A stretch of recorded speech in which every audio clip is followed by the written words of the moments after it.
RICO London is fast approaching. Let's see some of that gun-blazing gameplay.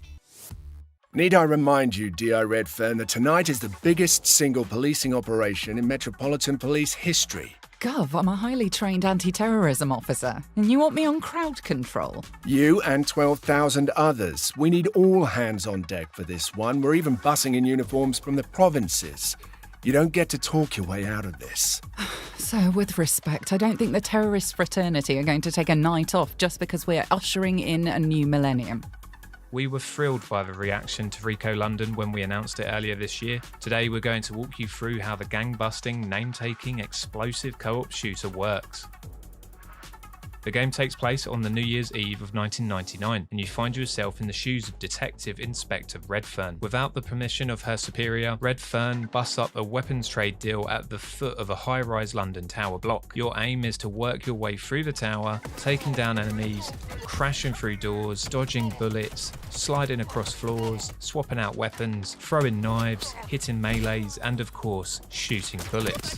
RICO London is the definition of fast-paced first-person shooting, but it also allows customizability in the way that you play. After completing levels, you'll be awarded medals. These medals can be used as currency between stages in the upgrades menu. This allows the purchase of new supplies such as medkits, weapons like the lockstock shotgun, and permanent upgrades that reduce weapon recoil or restore health. Focus your medals on the abilities that suit your playstyle as you work your way through the tower block.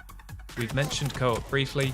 We're also excited to announce that you'll be able to play on Nintendo Switch in handheld mode with local split screen, meaning you can truly take the co-op experience anywhere with just one game required. That's enough talk. Let's showcase a bit of raw gameplay from RICO London itself. So to start with, we've got two different difficulties. We've got easy mode, which has no permadeath, and normal, which has permadeath and friendly fire.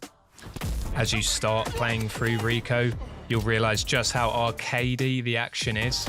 This is a comic book world, it is not a real one, so that is absolutely emphasised by these incredible physics. People will go flying all over the shop as you connect with bullets, and it really makes the game stand out. You'll need to pick up medkits to replenish your health. There's no auto health regen, this is old school as it comes. You'll have to breach the doors to get into each room. Quite often this will reveal a new set of foes to fight. You'll see the physics there. Boom, again there with the melee attack straight into that wall. You're rewarded with slow motion and physics as you connect with bullets. Of course, each of these levels are procedurally generated. The layouts of the levels, including locations of items, enemies, and the actual end of the level itself, will be different each time you play. You'll see here I come up against a grenade, and it is my downfall. Blast your way up the high-rise tower stacked with East End gangsters, solo or with a partner, in RICO London, due for physical release this September on Nintendo Switch and PlayStation 4. Also available digitally on Steam, Xbox and the previously mentioned platforms.